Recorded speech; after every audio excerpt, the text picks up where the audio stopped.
You're sitting in a video call waiting for one question. So, what are your salary expectations? And your stomach drops because you have no idea what the right number is. Say too low, you just left money on the table. Maybe for the next 5 years, since every future raise gets calculated off that first number. Say too high, you might not even get a call back. So you guess. You Google it for 20 minutes. You text a friend in a similar role. You land on a number that feels safe. And here's what nobody tells you. That blank space where a number should have been, it wasn't left blank by accident. It was left blank on purpose. And this isn't just an entry-level thing. It happens at every level: junior hires, senior managers, even people interviewing for leadership roles. Same blank space, same guessing game. By the end of this video, you'll know exactly why your company wants you guessing, and the one sentence you can say instead that changes the entire conversation. Here's how it usually goes. The job posting says salary based on experience. The recruiter dodges the question in the first call. Let's discuss that later in the process. And when you finally ask HR directly, you get some version of, we don't share that information. Notice something? Nobody ever explains why. It's just the policy. Like, it's always been that way. Like it's normal. It's not normal, it's a design choice, and it has a name. We're going to call it the salary blackout. Let me give you an example. Take Jordan. 3 rounds of interviews for a marketing role, and not once did anyone say a number out loud. By the 3rd round, Jordan actually apologized before asking. Sorry, I know this is awkward, but do you have a range? The recruiter smiled and said, let's cross that bridge when we get there. They never did. By the final round, Jordan was so relieved to get an offer at all that the number on the page felt like a win instead of what it actually was. A starting point picked by someone who already knew exactly how low Jordan would go. Here's why the salary blackout works on your brain specifically.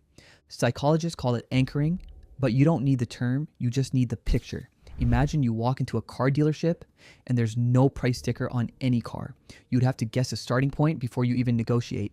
And most people guess low because guessing high feels risky, embarrassing, like you might get laughed out of the room. So you anchor yourself low and the negotiation happens around your number, not theirs. That's a trick. The company doesn't have to lowball you. You do it for them. Now, here's the part almost nobody knows. In the United States, it's actually illegal for a company to punish you for discussing your salary with coworkers.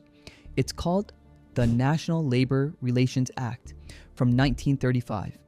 You don't need to memorize the name, just the message. It's the law that gives you the right to talk about pay with your coworkers, and your company can't punish you for it, even if your offer letter has a little paragraph that says otherwise. So if it's legal, why does it still feel forbidden? Because the company doesn't need a rule against it, it just needs a culture against it. It's rude to ask. It's unprofessional. That's private. Nobody in HR has to say a word. Your coworkers enforce the silence for free, and that silence is worth real money in 2 directions at once. Direction 1, new hires. If nobody compares numbers, nobody discovers they're underpaid compared to the person next to them. Nobody organizes, nobody pushes back together. One person negotiating alone has almost no leverage. 100 employees who know the real range, that's a completely different conversation. Direction 2, and this one stings a little more, the loyalty penalty. Here's how it works. New hires today have more access to salary data than ever. A few numbers do leak out, job boards estimate ranges, and new candidates negotiate harder because of it. So companies pay new hires closer to market rate just to get them in the door. But the employee who's been there 3 years, quietly doing good work, never asking, never comparing notes, their raises came in small, safe percentages. 2% here, 3% there. No confrontation required. No comparison possible if nobody's talking. So the newest person in the room can end up earning more than someone who's been loyal for years. Not because they're more skilled, because they asked, and the other person didn't know they were allowed to. Ask yourself right now, when's the last time you actually knew what the person at the next desk was making? If the honest answer is never, that's not a coincidence. That's the salary blackout working on you in real time, today, while you watch this. And it gets sharper still. Some states now legally require companies to post a salary range on job listings. Sounds like the fix, right? Except look closely at how companies comply. You'll see postings like $60,000 to $150,000. That's not a range. That's the entire ladder from entry level to senior management stuffed into one job post, technically legal, Completely useless. The law asked for transparency and got malicious compliance instead. The salary blackout didn't disappear when the law showed up. It just learned to wear a disguise. And here's why you never clock any of this as a strategy. It doesn't feel like policy. It feels like manners. You weren't trained to keep quiet by a memo. You were trained by a raised eyebrow. The one time you asked a coworker what they made, maybe they laughed it off awkwardly. Maybe they just said, "I don't really talk about that," and changed the subject. Either way, you learned the lesson fast and you never got asked to sign anything. Nobody had to. That's what makes the salary blackout so effective. It doesn't need enforcement anymore. It became your instinct. Maybe you're thinking, isn't it just normal to keep money private? Doesn't talking about it just create jealousy and drama? That's exactly the story that keeps this working. Notice it's never framed as the company benefits when you stay quiet. It's always framed as you'll create problems if you don't.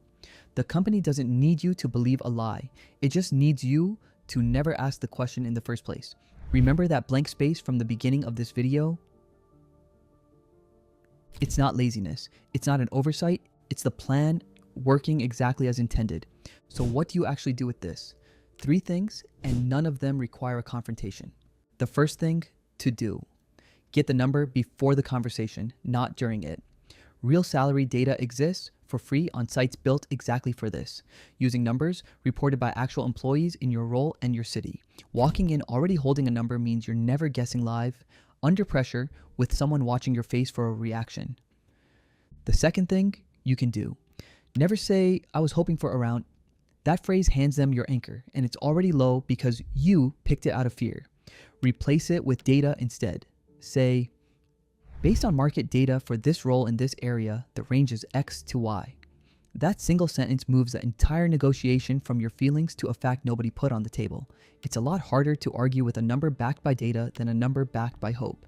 And the third thing, if a coworker ever tells you what they make, that's not gossip and it's not rude. That's the one piece of information the entire system was built to keep from both of you. Take it, use it. And if you're ever the one who's comfortable enough to share first, consider being the person who breaks the silence for someone else. It doesn't have to be a big announcement. Just one honest answer to one person at the right moment. That's how the loyalty penalty loses its power. One conversation at a time, not one policy change. Remember the example I gave you at the beginning of this video? Well, Jordan, by the way, 3 months into that new job, found the internal pay bands by accident. During a spreadsheet mix-up nobody meant to send, turns out the range for that exact role went 20% higher than what Jordan was offered. 20% for not asking one question, backed by one piece of data. None of this is about being greedy or difficult or not a team player. It's about understanding that the silence around money was never really about privacy. It was about who holds the information and who's forced to guess. Now you know which side of that blank space you're standing on. If this connected some dots for you, the last video covered something just as hidden: the covert narcissist playbook at work, and how to spot the pattern before it costs you your reputation. Links right there if you missed it. And next time, we're covering the coworker who agrees with you in private and throws you under the bus the second you're both in the same room. If you want to keep seeing how these systems actually work, subscribe. There's more of this every week.